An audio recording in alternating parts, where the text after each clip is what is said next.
Boa noite a todos, a paz do Senhor. Amém? Deixa o microfone aqui do tamanhozinho do pastor. É uma alegria conhecer os irmãos, né? A igreja presbiteriana do Papa, mais uma parte desse corpo de Cristo que é tão imenso, que é tão grande, que se espalha pela face da terra. É a primeira vez que eu venho aqui à igreja e quero dizer para os irmãos que estou feliz com a oportunidade de poder compartilhar com os irmãos a palavra do Senhor.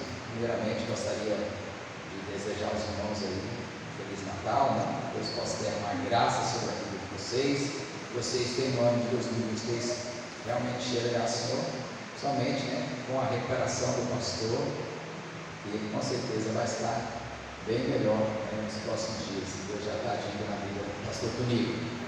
Deus vai fazer a obra na vida dele. Então, trago aqui um abraço também da minha esposa, do meu filho. Nós agora somos vizinhos de vocês, né? Nós estamos morando ali bem pertinho, ali no Porto Seguro, né? Residencial, bem pertinho de vocês.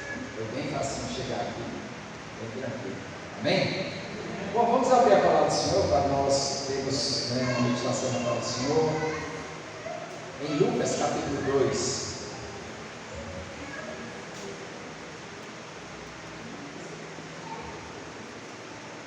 Mas antes de estar, esse microfone capta bem, né? Não está tão próximo, não. Eu gostaria de pedir você para abrir aí a palavra do Senhor em Lucas capítulo 2. Mas antes da leitura de Lucas, eu gostaria de iniciar lendo esta poesia, que tem como título Quando a noite chegar, a lua brilhar, a estrela pulsar, quando o amor sorrir, o bebê dormir, o céu se abrir, quando a madrugada romper, o sonho antever, o sono ceder, quando o cenário se compor, o sol se opor, a esperança se opor, quando o galo cantar, o sol levantar, a flor desabrochar, quando o dia sorrir, a manhã surgir, a lua partir, quando o bebê chorar, a mãe amamentar, o pai levantar, quando a água ferver, o café se beber, o pão se comer, quando o motor ligar, a engrenagem iniciar, a cidade acordar, quando o dia findar, outro começar, a rotina continuar, quando o verão surgir, o inverno partir, a chuva extinguir, quando o rei morrer, o reinado esmaecer, o príncipe crescer, quando o império desabar, o déspota se curvar e outro levantar, quando o século partir, o milênio surgir, o ciclo seguir, quando o homem se deitar e depois acordar e ele chegar, quando ele surgir, aos seus reunir, a história concluir. Lucas, capítulo 2, verso de 1 ao 7, a palavra do Senhor nos diz assim: Naqueles dias foi publicado um decreto de César Augusto, convocando toda a população do império para recensear. O primeiro recenseamento foi feito quando Quirino era governador da Síria. Todos iam alistar-se, cada um na sua própria cidade. José também subiu da Galiléia, da cidade de Nazaré, para a Judeia, a cidade de Davi, chamada Belém, o cereiro da casa de Davi, casa e família de Davi, a fim de alistar-se com Maria, sua esposa, que estava grávida. Estando eles ali, aconteceu completarem-se os dias, e ela deu à luz o seu filho primogênito, enfaixou e o deitou numa manjedoura, porque não havia lugar para ele, senão hospedaria. Amém? Vamos orar mais uma vez?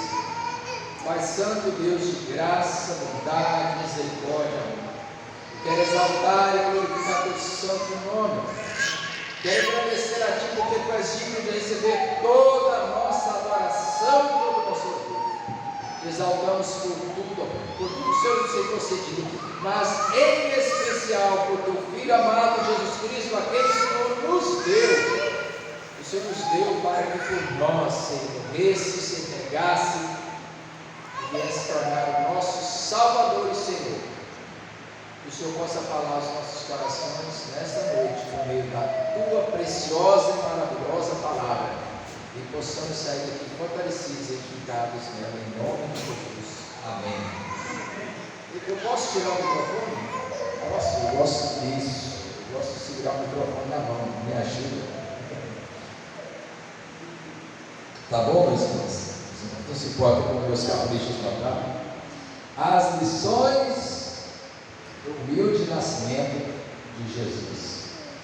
Meus irmãos, é interessante quando nós lemos a narrativa do nascimento de Jesus em Lucas, porque o evangelista Lucas, o médico amado, ele narra aqui de maneira muito simples, rápida e sem nenhum dramatismo, o nascimento mais importante e crucial da história humana. Não é? Diferente aí do nascimento dos grandes reis, dos imperadores, não há citação de datas, mas apenas referências históricas do evento. Os dias do decreto do imperador de Roma para alistar-se em um centro. Isso foi assim que Lucas então colocou o nascimento do Filho de Deus. Lucas, ele apenas descreve a verdade dos fatos de uma maneira extremamente singela. Ele simplesmente queria deixar claro a verdade do nascimento de Jesus. Isso era o mais importante para ele passar por isso. Isso basta para nós conhecermos essa verdade. Mas algumas informações aqui se fazem importantes ou se fazem necessárias para entendermos o contexto da época, também o contexto histórico e geográfico. Nazaré da Galileia ficava a 170 quilômetros de distância de Belém, na Judéia. 170 quilômetros. Nazaré, onde vivia quem? José e Maria. E eles tiveram que sair de Nazaré para ir aonde? Belém. E a viagem, essa viagem tão longa, eles a faziam como? Não era como hoje, né? Que é tão simples como eu disse. Aqui eu fiz tão rapidamente o Porto Seguro aqui, mas se eu tivesse vindo de Açucena, onde eu estava há pouco tempo, seriam 170 quilômetros, isso rapidamente, 1 hora e alguns minutos. Mas 170 quilômetros naquela época, não sabemos como eles fizeram essa viagem. Geralmente a gente vê aqueles quadros, né? Vocês já viram aqueles quadros em que Maria está sentada em um burrinho, né? Em um jumento, e José carregando, né? Puxando o jumento. Mas na Bíblia fala desse animal. Não há nenhuma informação. Então ali é apenas a tradição que talvez imaginasse que Deus providenciou o jumento, talvez até associando aquele jumento que levou Jesus para Jerusalém, levava talvez algo, o animal parecido para Belém, mas provavelmente não era assim. É possível que eles fizessem essa viagem a pé, eles eram pobres, e eram tão pobres que quando chegaram lá, o que aconteceu? Aquela pequena cidade de Belém, que na verdade era um povoadozinho, uma localidade miserável, essa é a realidade. Belém era um lugar muito pobre, e eles chegaram naquele lugar e estavam lotados. Miqueias 5:2 nos traz algo interessante, porque revela exatamente que aquele lugar, uma cidade que não se destaca, Miqueias diz exatamente isso, ela não se destaca, ela não se nomeia entre as grandes, e foi exatamente ali que nasceu o Filho de Deus. E eles demoraram tanto a chegar, quando chegou a hospedaria, então provavelmente, quando diz a hospedaria, veja que há o artigo a hospedaria, porque havia apenas uma hospedaria, e essa hospedaria estava como? Ocupada, provavelmente com os funcionários do Império Romano, que estavam exatamente para trabalhar, para fazer recenseamento. Eram os funcionários do IBGE do Império Romano, né? Estavam lá os soldados também, claro, havia destacamento de soldados que estavam ali para proteger. Então, com certeza, não havia lugar para hospedaria. Claro que existem outros significados por trás disso, não havia lugar para eles, mas historicamente falando e geograficamente falando, é que de fato eles demoraram a chegar e ali havia lugar para as pessoas mais importantes, entre aspas, os funcionários e os soldados do império, mas não havia lugar para quem? Para José, para Maria e para o Filho de Deus. E por não haver nenhum lugar na hospedaria, Jesus acabou nascendo numa manjedoura. Provavelmente a manjedoura ali era talvez uma cova onde os animais ficavam ali, havia algumas covas, montanhas, posso ver uma região também de montanhas, e ali naquelas covas, ali era exatamente o lugar onde Jesus nasceu. O Criador do universo teve como berço, não um berço de ouro, como de príncipe, mas ele teve como berço o coxo de animais, e como trono, o Rei dos Reis teve como trono as palhas do Espírito. Era certamente um local frio. A gente, quando vê as manjedouras, aliás, os presépios, vocês já foram aí talvez no Ipanema, qualquer outro lugar que você vai ver aqueles presépios, e geralmente os presépios são muito bonitinhos, A gente vê aqueles presépios bem bonitinhos hoje, com aqueles cordeirinhos, bem ajeitadinhos, bem bonitinhos, ali um coxo bem bonitinho, uma manjedoura bem bonitinha. A gente imagina, a nossa imaginação então sempre vai pensar em lugar agradável, reconfortante. Com certeza José tentou fazer melhor, mas nós não podemos esquecer que ali era um local frio, sujo e fétido, fedia a fezes de animais, a urina, e pior, julgou-se de sangue e placenta, que havia acabado de ocorrer ali no parto. Meus irmãos, era essa a situação. Foi ali que Jesus nasceu, na maior simplicidade do mundo. E a frase de Lucas é muito forte. Qual frase? Do versículo 7, olha aí. A parte final. Enfaixou e o deitou numa manjedoura, porque não havia lugar para eles na hospedaria. A hospedaria, meus irmãos, é como o coração do mundo, se diz o Iabá, como o coração do mundo estava fechado para missões. Nós lemos agora há pouco exatamente esse texto, João 1, verso 12. Vocês se lembram? Ele veio para o que era seu, mas os seus não. Exatamente isso. Este é o quadro, não um presépio bonitinho, mas um lugar simples, extremamente simples e humilde. Foi exatamente ali que ocorreu o nascimento do Filho de Deus. Então nós temos aqui, meus irmãos, nessa narrativa de Lucas, exatamente isso.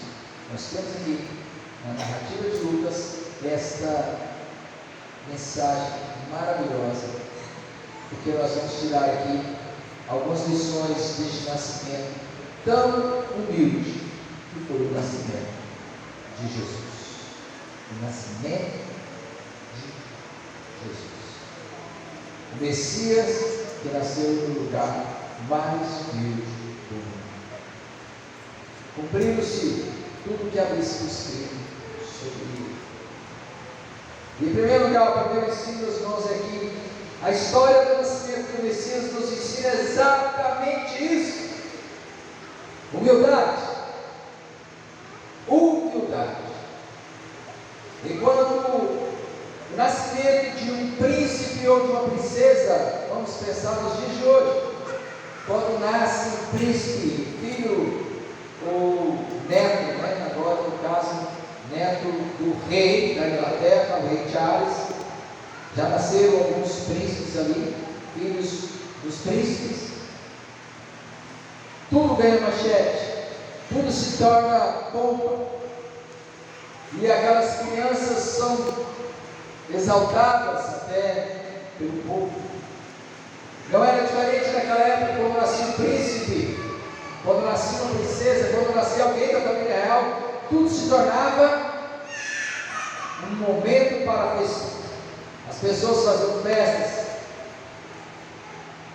havia toda uma preparação, construções de lugares bonitos, ou talvez convites de outras pessoas e de pessoas importantes para testemunharem e também trazerem seus presentes para esse príncipe, para essa princesa, para este herdeiro rei. E agora o Filho de Deus nasce ali, naquele lugar. Ou seja, mesmo com todo o seu poder e glória, a história tão singela e tão de Jesus deixa claro que, como diz Paulo em 2 carta aos Coríntios, capítulo 8, ele se fez pobre para nos enriquecer. Ou seja, ele esvaziou, como ele também diz lá em Filipenses capítulo 2, assim, ele esvaziou-se, ele assumiu uma forma de servo, mesmo sendo Deus, não teve como usurpação sexual, Deus, a humildade das pessoas.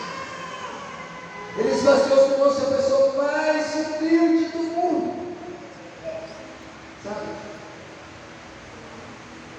Nós temos que entender que quando Paulo diz que ele se fez pobre para nos enriquecer, obviamente, nós não falamos de termos terrenos, a riqueza que é outra, a riqueza que vai além dos bens, que vai além dos recursos, que vai além do ouro, que vai além da prata, fala de uma riqueza espiritual.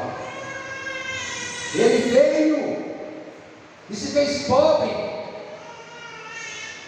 ele abriu mão da sua glória para trazer a maior de todas as riquezas, a riqueza espiritual, para as nossas vidas, para as nossas almas.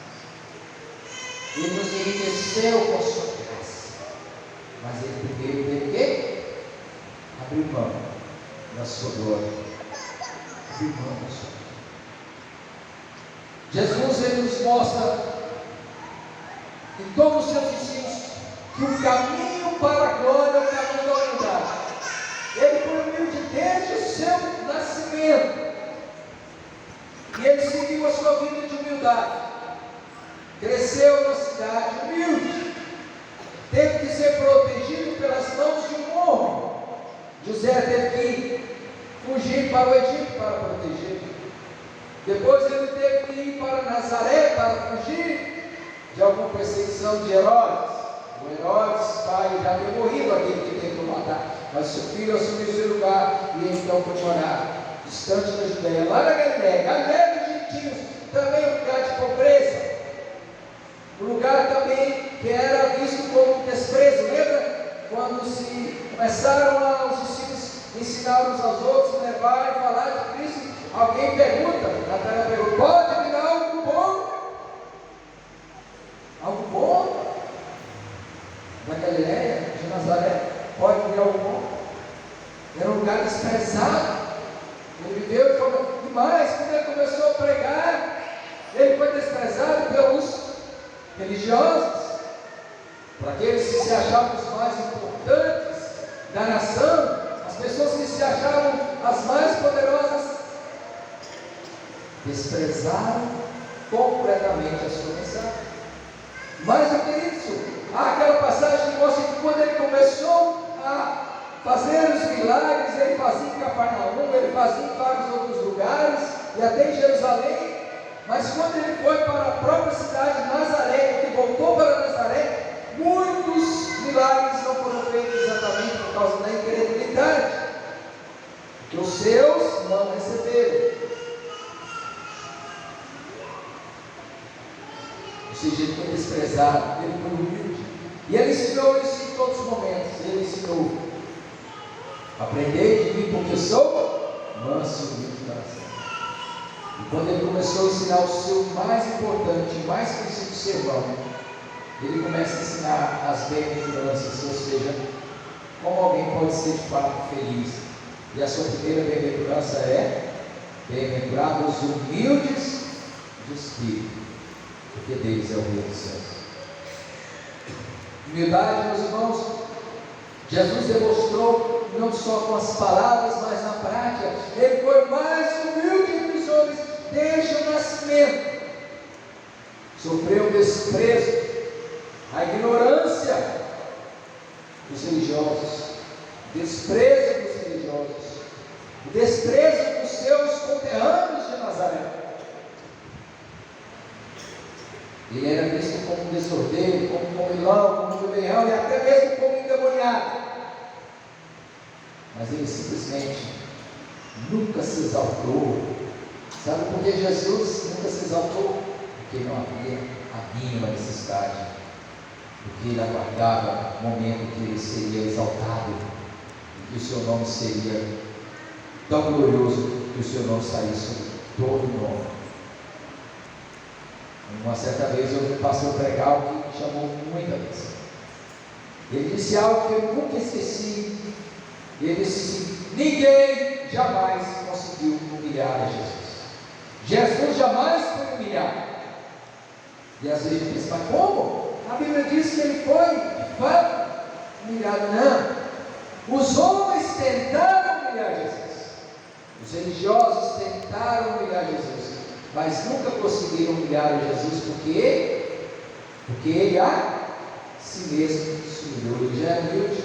Não era possível humilhar alguém que já era humilde desde o nascimento. Na verdade, assim que encarnou, já começou a humilhação, porque o Criador do universo, esse universo tão poderoso, com 6 bilhões de estrelas, ele simplesmente se fez um bebê, como qualquer um desses bebês que estão aqui hoje, vários bebês, simples bebê. Isso já foi uma humilhação para nós, como de nós, mas mais do que isso, ele viveu de forma humilde, no local mais humilde, e a história do nascimento dele nos mostra exatamente isso, humildade. Hoje nós vivemos um tempo em que as mensagens que fazem sucesso, as mensagens que enchem templos, que enchem estádios, são as mensagens dos famosos coaches que dizem: não, você precisa destravar o seu potencial, porque você pode, você consegue, você vai ser grande, e o seu nome vai ser grande. A mensagem é: seja grande, seja poderoso, você vai conseguir. Mas a mensagem do Evangelho é: seja humilde, seja pequeno. Humilhai-vos perante a poderosa mão do Senhor, e ao seu tempo ele vos exaltará. Porque os exaltados serão humilhados, mas os humildes serão exaltados. Não somente Jesus ensinou, mas ele viveu a humildade. Em segundo lugar, meus irmãos, uma segunda lição que nós podemos tirar daqui é que a história do nascimento do Messias nos ensina a sua soberania. A história do nascimento do Messias nos ensina a sua soberania. E talvez possa surgir a pergunta no nosso coração: mas como? Se a história do nascimento ensina humildade, pequenez, fragilidade, como pode ensinar soberania, que é sinônimo de exaltação e grandeza? Sim, ao mesmo tempo ensina humildade, como também ensina soberania. Pode até parecer estranho falarmos de soberania quando falamos de humildade. Quando ele estava, como eu já afirmei aqui, completamente dependente de seus pais humanos, quando os protegeu ou protegeu da perseguição. Mas, meus irmãos, isso mostra como Deus é soberano para reger a história e permitir como tudo ocorra segundo sua vontade. Vamos olhar novamente para o texto. Eu tenho certeza que você não abriu a Bíblia, capítulo 2. Veja o que diz aí: naqueles dias foi publicado um decreto de César Augusto, convocando toda a população do império para recensear-se. Meus irmãos, a gente lê a história e lê o que Lucas escreveu aqui e percebe algo muito interessante. Deus moveu os céus e a terra para que se cumprisse a sua vontade. Ele moveu o coração do imperador. O censo, ou os recenseamentos que os imperadores faziam naquela época, tinham o objetivo de conheceram os homens que eram aptos para a guerra. Mas os judeus, eles haviam sido livres de se alistarem para a guerra, eles não precisavam se alistar para a guerra. Mas havia ainda um outro objetivo no recenseamento, era o objetivo de contar a população e saber quantos moradores de cada lugar para cobrar impostos. Aí sim, eles não eram livres de pagar impostos. E mais, eles tinham que sair da cidade onde eles moravam, seja qual for a cidade, para ir para onde eles nasceram. Se hoje fosse feito isso, eu teria que ir para Goiânia, eu sou de Goiânia, nasci lá, teria que viajar aí 1.000 e tantos quilômetros, hoje é fácil. O carro eu consigo fazer isso em algumas horas. Naquela época era difícil, 170 quilômetros. Mas tudo isso fazia parte da soberania, do plano soberano de Deus. Deus moveu o coração do imperador para que se cumprisse exatamente aquilo que deveria acontecer. José deveria levar Maria, sua esposa, para Belém. E por quê? Alguns acreditam que o problema ou a preocupação de José é que Maria pudesse estar sendo difamada. Lembra que o nascimento de Jesus foi algo extraordinário. Ela concebeu a criança virgem. Talvez as más línguas já estivessem falando. Alguns comentaristas imaginam que pudesse ser essa uma das razões. Mas a razão principal, com certeza, não é essa. A razão principal é que José amava Maria e com certeza ele queria protegê-la, queria estar com ela. Mas mais do que isso, é porque Deus tinha um projeto e soberanamente estava determinado que Jesus deveria nascer onde? Em Nazaré, em Jerusalém, mas deveria nascer exatamente em Belém, a cidade de Davi. E José era da família de Davi e, portanto, ele teve que ir para lá. Ou seja, Deus moveu o coração do imperador para o recenseamento exatamente naquela época, naquele ano, nos dias exatos. Tanto é que olha o que diz aqui a palavra do Senhor. Olha o versículo 6, presta atenção. Estando eles ali, aconteceu completarem-se os dias. Ou seja, não foi antes, nem foi depois, foi exatamente naquele dia, naquele momento, que eles chegaram em Belém, é que de fato, ela estava no tempo certo, cumpriu-se os 9 meses, e agora ela queria dar a luz, era criança. Não foi antes, nem depois, não foi antes, e nem na sua volta, mas tinha que ser exatamente, porque esse Deus soberanamente, Ele governa a história. Às vezes nós nos preocupamos com o futuro, não é? Aliás, nós estamos há poucos dias de iniciar um novo governo estadual, federal e tudo mais. Nós estamos diante do início do governo e muitas pessoas acabam se preocupando, acabam ficando ansiosas. Como será agora? Será que o governo federal, o presidente, será melhor ou será pior? Será que nós teremos isso ou aquilo? Será que o Brasil irá ter uns dias melhores ou dias piores? Será que será melhor ou pior para nós cristãos? Meus irmãos, eu sei que é uma preocupação importante, devemos orar sempre, e a palavra do Senhor nos diz exatamente que nós devemos orar, inclusive para aqueles que governam, é isso que a palavra do Senhor nos ensina. Paulo, escrevendo a Timóteo, nos ensina a orar, mas independente do que será, nós sabemos que quem governa o universo e o mundo não são os políticos,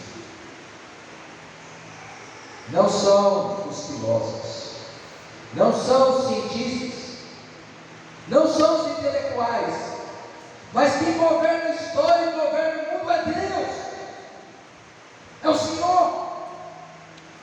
Foi Ele que moveu ou endureceu o coração de Faraó para que se cumprisse ali tudo que deveria ser cumprido em relação à nação de Israel, o povo de Israel, aliás, que deveria ali ficar aqui exatamente nos 4 séculos, 430 anos, e o nome de Deus seria glorificado quando ele saísse dali. E quem movia o coração de Faraó? Era Deus. Quem endurecia o coração de Faraó? Era Deus. Por isso Salomão diz que os homens do coração do rei podem fazer planos, mas a resposta certa vem do Senhor. Deus soberanamente guiou o coração de César Augusto, um homem que se tornou imperador, que foi aclamado, um homem que teve um império ou um governo respeitado. Ele fez muitas reformas em Roma, foi chamado de Augusto exatamente porque Augusto significa auspicioso, exaltado, porque é um homem que foi reconhecido como um homem muito importante, mas ele não era ninguém diante daquela simples criança que nasceu em Belém, porque na verdade ele foi apenas um instrumento do Senhor para que se cumprisse a vontade dele, a vontade do nosso Deus, porque ele é o soberano.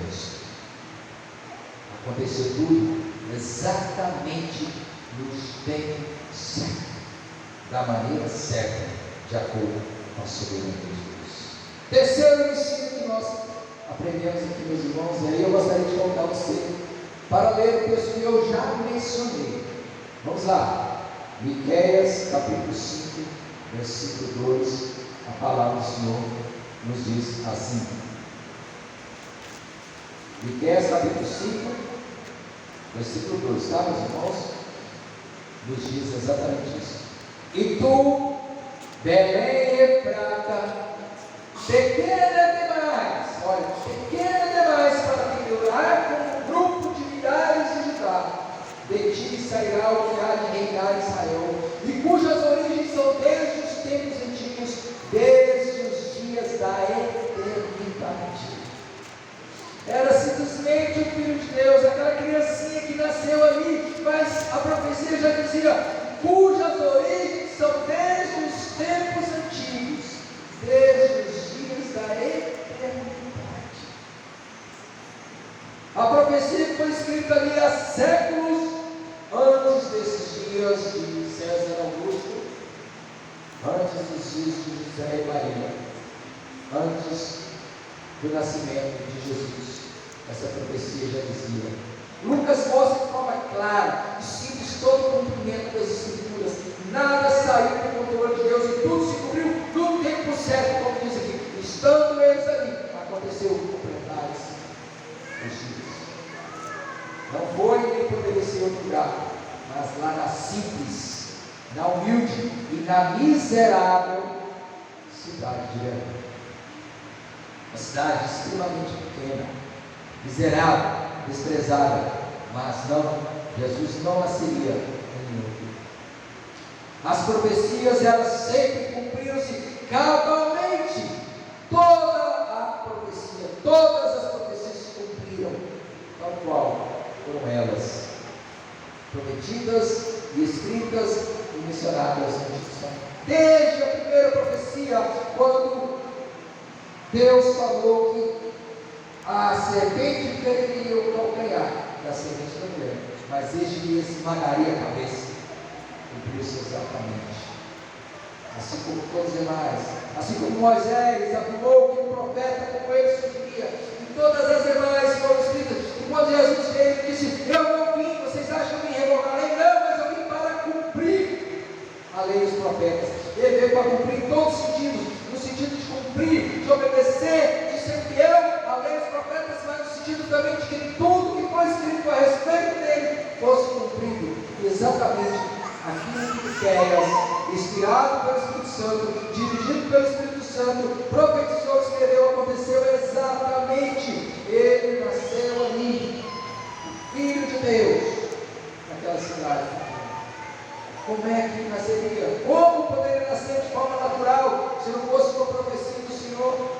Não haveria como, porque José iria sair e viajar 170 quilômetros carregando a sua esposa. Mas por quê? Exatamente porque nenhuma profecia que é de Deus deixa de ser cumprida. Porque quando Deus fala e quando Deus promete, tudo se realiza. Tudo aquilo que antes foi escrito, já se cumpriu o ápice. Tudo aquilo que se cumpriu é para nós a garantia que tudo aquilo que está escrito irá se cumprir.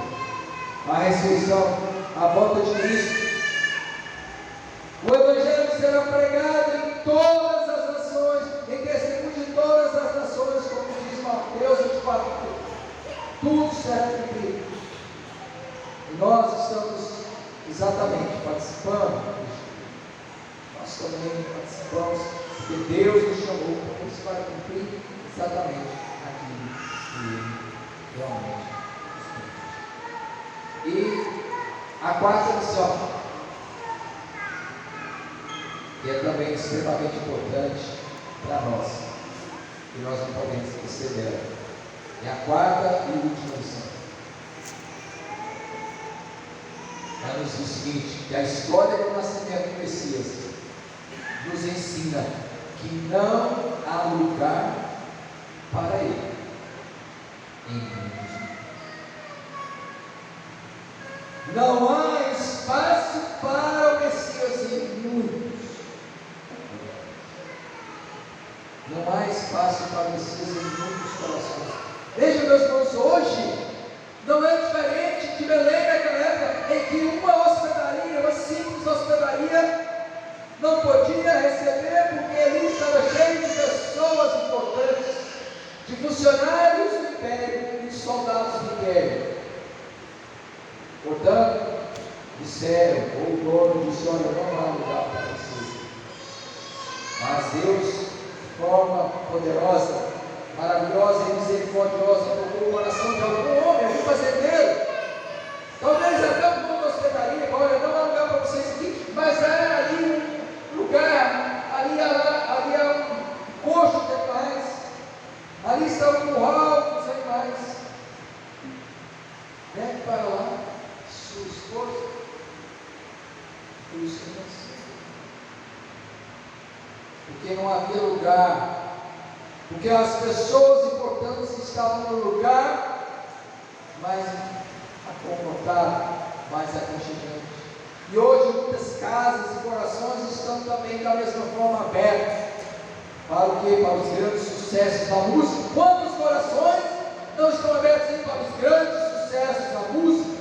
Os cantores famosos, as celebridades que conquistam mais e mais corações dos homens e das mulheres.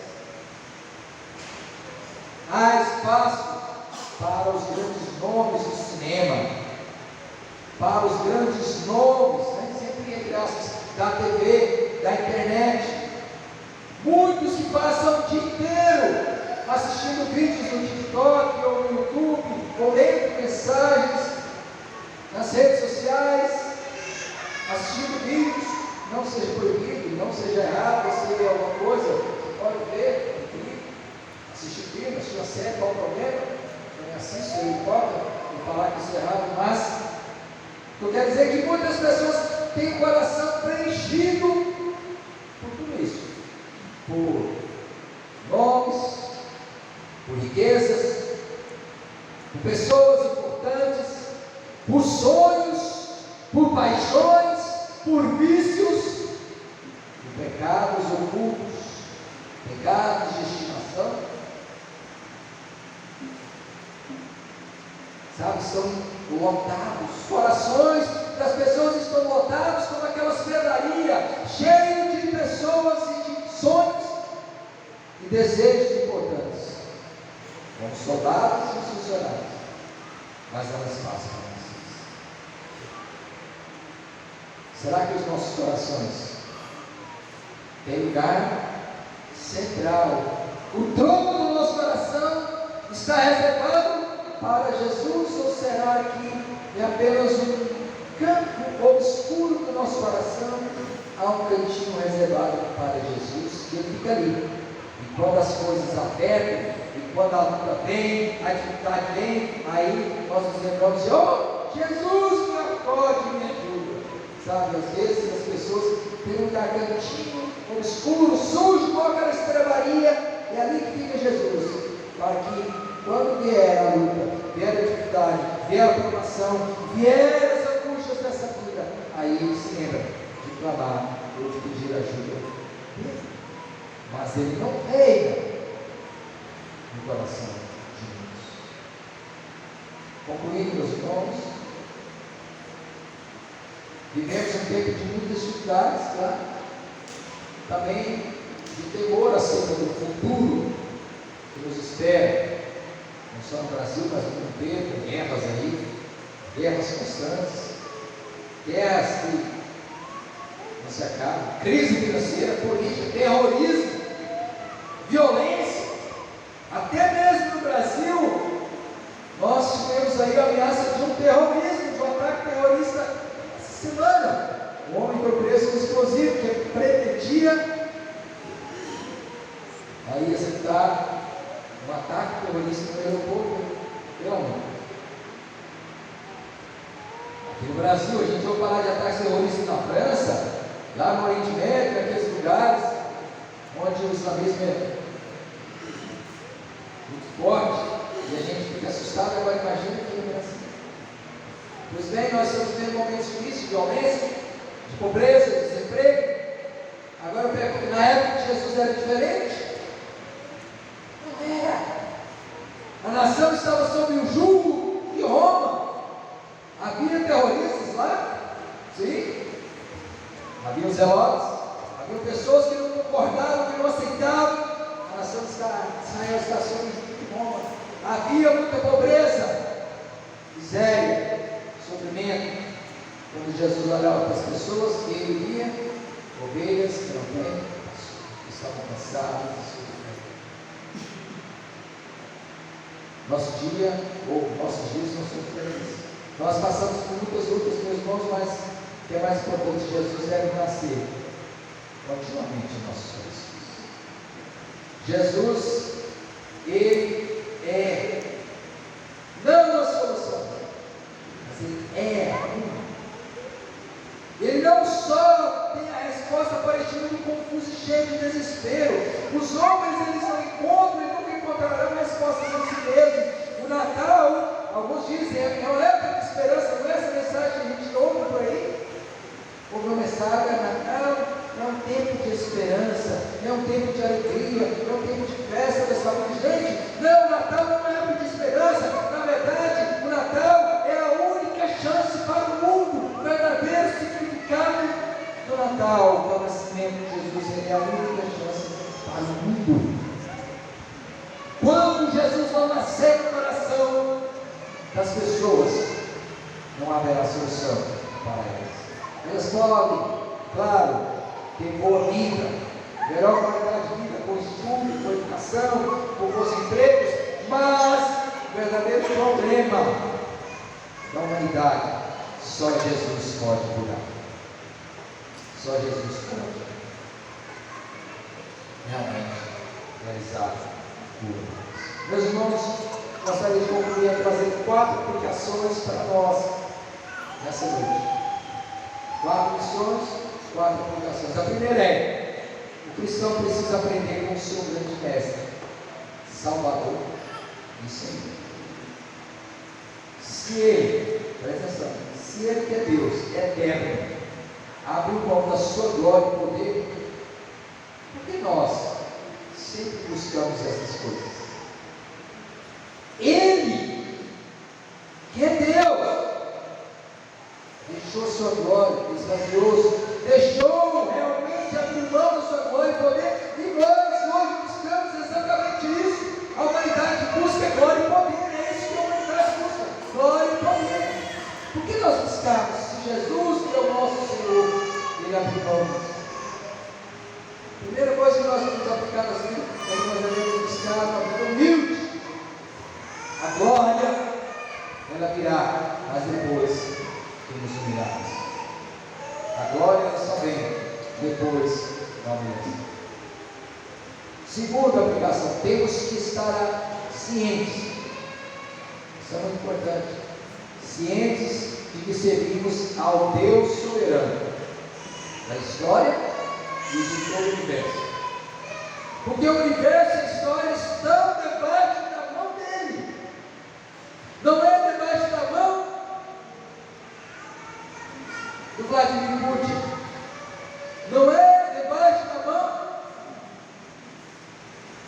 Joe Biden, do Lula. Não está debaixo da mão de ninguém, nenhum homem, mas ele está debaixo da poderosa e soberana mão de Deus. É Ele que irá mover o céu e a terra para cumprir todos os seus propósitos. Não podemos esquecer isso. Nada, sabe o que é nada? Nada pode frustrar os planos de Deus. Jó entendeu isso e disse: eu sei que tudo pode, e nenhum dos teus planos pode ser frustrado. Isso deve fortalecer a nossa fé para sempre. Nenhum propósito de Deus pode ser frustrado. Nenhum propósito de Deus para a sua igreja pode ser frustrado. E se a igreja passar por momentos difíceis, isso faz parte do propósito de Deus. Se nós somos perseguidos, isso faz parte do propósito de Deus. Por que não? Os apóstolos do Senhor todos foram perseguidos, todos. A grande maioria foi martirizada, mas os demais. Por que não? Quantos de nós foram perseguidos? Certo? Terceira aplicação, meus irmãos: tudo que está escrito na palavra de Deus será cumprido. Assim como tudo que estava escrito nos profetas se cumpriram em Jesus, tudo que ele prometeu se cumprirá cabalmente na sua volta. A nossa ressurreição e o reino eterno do Senhor, tudo foi escrito, nada irá mudar isso. As profecias do Senhor serão cumpridas. E por último, e o que é de extrema importância, nós devemos responder essas perguntas. Todos, mas principalmente alguns que ainda não tomaram a sua decisão. Seu coração está lotado de interesses próprios, paixões e sonhos? Ou tem um lugar todo especial e primordial reservado para Jesus? Seu coração está com a hospedaria ou com os corações de José e Maria, que levavam Jesus para onde fosse necessário? Que diferença, né? Não havia lugar para ele na hospedaria, mas José e Maria levavam Jesus para onde fosse necessário. E nós temos levado Jesus? Nós temos um lugar todo especial no coração também? Ou o nosso coração está tão cheio que não há lugar para ele? Vamos orar para isso. Pai de amor,